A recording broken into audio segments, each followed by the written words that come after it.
Donc dans cette vidéo, on va faire un assemblage. On va assembler les 4 classes d'équivalence qui permettent de réaliser le portail FAC qui est ici en haut à droite.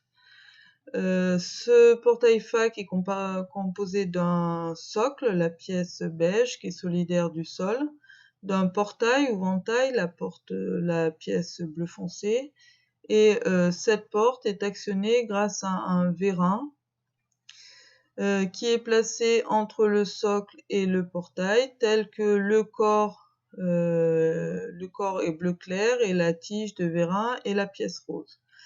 Vu de dessus, le schéma cinématique est proposé, c'est le suivant.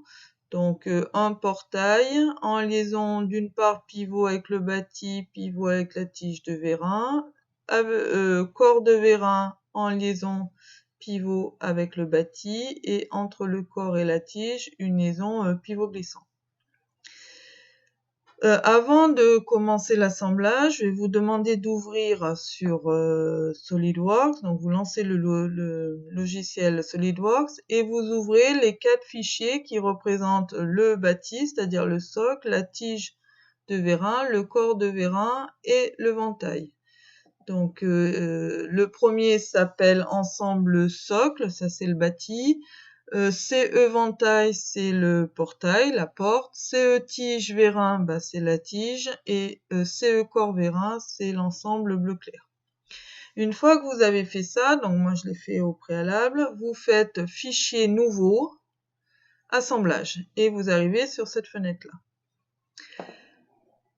Donc dans ce fichier actuellement vierge, on va importer les 4 pièces, les 4 ensemble, et on va faire l'assemblage. Pour ça, vous allez ici dans Fenêtre et vous choisissez par exemple mosaïque horizontale. Tous les fichiers ouverts sont représentés. Donc les 4 fichiers qui vous sont donnés et celui qu'on va faire ensemble. Donc, le fichier actuellement vierge doit contenir ces 4 fichiers. Donc, pour importer un fichier dans l'assemblage, vous cliquez dans l'arbre de construction sur le nom du fichier, clic gauche, et vous le tirez jusqu'à la fenêtre d'arrivée. Voilà, c'est fait pour le socle, je fais pour le ventail, je fais pour la tige et pour le corps. Mes 4 sous-ensembles sont dans le fichier qui s'appelle pour l'instant assemblage 1. Et maintenant, je peux travailler sur cet assemblage 1. Alors, au passage, vous apercevez que dans l'arbre de construction, il y a maintenant 4 ensembles qui sont là. Quand vous passez dessus, ils se surlignent en bleu. Donc, on retrouve l'ensemble socle, le ventail, la tige et le corps de vérin. Vous apercevez que le premier ensemble a un petit f devant, ce qui veut dire que c'est la pièce fixe. Par défaut, la première pièce que vous importez dans votre assemblage est fixe. Si vous vous êtes trompé, c'est-à-dire que si au départ vous n'avez pas mis la bonne pièce, c'est-à-dire que du coup c'est pas la bonne pièce qui représente le bâti, c'est pas un souci, vous allez dessus, bouton de droite, et là vous faites libérer. Vous voyez que le petit f a disparu et du coup c'est plus le bâti. Donc à vous de choisir qui est le bâti. Si ça n'a pas été fait de manière automatique, vous allez dessus, bouton de droite, fixer et le f revient. Alors, comme on est dans un assemblage, vous avez de nouveaux icônes qui sont apparues, notamment une barre d'outils qui s'appelle assemblage. Dans cette barre d'outils, vous avez notamment la fonction déplacer composant. Donc déplacer composant, si vous cliquez dessus, clic gauche, vous cliquez sur n'importe quelle pièce et vous apercevez que vous pouvez faire bouger comme vous le souhaitez. Sauf celle-là, bah, c'est normal parce que celle-là, bah, c'est celle qui a le petit f devant, donc elle est fixe, donc elle ne peut pas bouger. Donc tout va être assemblé par rapport à cette pièce fixe qui représente effectivement le bâti. Donc dans mon arbre de construction, je réduis l'écriture et à partir de là, je vais donner des contraintes géométriques pour assembler mon portail. Première chose que je vais faire, je vais lier réaliser la liaison pivot qu'il y a entre le bâti et le portail. Donc autrement dit, il faut que mon portail qui est ici soit tel que son axe là rentre dans le gond ici, ok, et soit tel que ils sont en appui à ce niveau-là. Donc pour ça, on va faire ce qu'on appelle on va donner ce qu'on appelle des contraintes. Vous trouverez dans ce menu ici. Les contraintes, donc ça concerne des surfaces. Donc je vais lui dire dans un premier temps que cette surface cylindrique. Alors je suis en train de me poser la question, est-ce que je pars de ce gond-là ou de celui-ci? On va peut-être tout faire sur le gond du haut, du coup ça serait ce cylindre. Donc faites attention, n'hésitez pas à zoomer. Quand votre souris déplace avec elle un rectangle, c'est qu'on est en train de sélectionner une surface. Si elle trimballe un petit segment, c'est que vous sélectionnez un segment. Et si elle se trimballe avec un petit point, c'est vous sélectionnez un point. Donc on a dit qu'on travaille avec des surfaces. Donc il va falloir lui dire que cette surface cylindrique du portail doit aller avec cette surface cylindrique du gond. Les deux surfaces sont... Alors j'ai un problème de mémoire, ça devrait pas poser trop de problèmes. Les deux surfaces apparaissent ici dans votre arbre de construction et là il vous propose des contraintes géométriques qu'il est capable de faire avec ces deux surfaces cylindriques, notamment coaxiales, c'est-à-dire faire en sorte que les deux axes aient même que les deux cylindres pardon aient même axe. Donc c'est ce qu'on va faire, on sélectionne et on valide. Voilà, donc la pièce est arrivée ici. Vous finissez de valider là, et à l'aide de déplacer composants, vous prenez votre portail et voyez que contrairement à tout à l'heure, vous pouvez plus le mettre n'importe où ce portail. Vous pouvez le déplacer, mais uniquement le long de l'axe, puisque on vient de lui dire que les deux cylindres devaient avoir le même axe. Attention, les cylindres, c'est des cylindres au sens mathématique du terme, c'est-à-dire que lui, il voit pas les conflits de surface. Il se peut que vous ayez un problème au moment où vous fassiez ça, donc je vais valider pour revenir. La liste des contraintes que vous allez mettre se trouve à la fin de votre arbre de construction, dans Contraintes. Si je clique sur coaxial et que je fais éditer la fonction, je reviens au point de départ. Il se peut, alors voilà, vous avez des icônes là qui sont telles que vous pouvez changer le sens d'emboîtement entre guillemets des deux pièces. Donc si au départ quand vous avez assemblé vous avez rendu coaxiaux les deux cylindres, vous êtes dans cette configuration là, alors vous cliquez de l'autre côté. Si c'est bon depuis le départ, il n'y a rien à faire.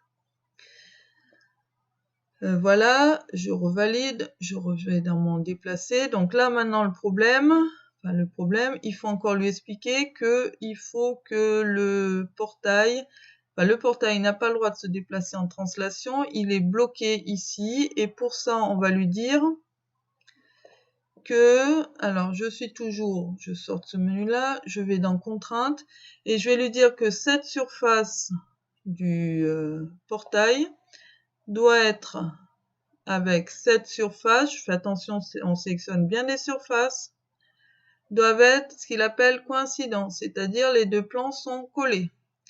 Donc, vous pouvez sélectionner dans l'arbre où vous voyez que là, il vous propose directement. Du coup, vous pouvez sélectionner là. Vous pouvez valider ici ou là. C'est la même chose. Voilà. Maintenant, ce qui a changé, c'est que si vous sortez du menu, déplacez composants, si vous prenez votre ventail, vous apercevez que maintenant, il peut que tourner. Donc, on a correctement mis en place le portail. Je vais mettre maintenant en place le corps de vérin. Ce corps de vérin, je vais le déplacer, je vais l'approcher. Je suis pas sûre que je fasse la bonne manip, voilà. Là, ça sera peut-être mieux. Alors, ce corps de vérin est tel que le trou, là, ce cylindre qu'il y a là, doit venir dans celui-ci. Donc, de la même manière, toujours pareil, contrainte, on fait attention, on fait bien des surfaces. Donc, ce cylindre-là doit avoir le même axe que celui-ci. Donc, une coaxialité. On valide. Alors, on regarde rapidement ce qui s'est passé. On n'hésite pas à vérifier très souvent le fait qu'il est bien compris. Donc là, on est bien pareil. On a bien compris qu'il fallait rester sur l'axe. Par contre, encore une fois, il faut lui bloquer la translation.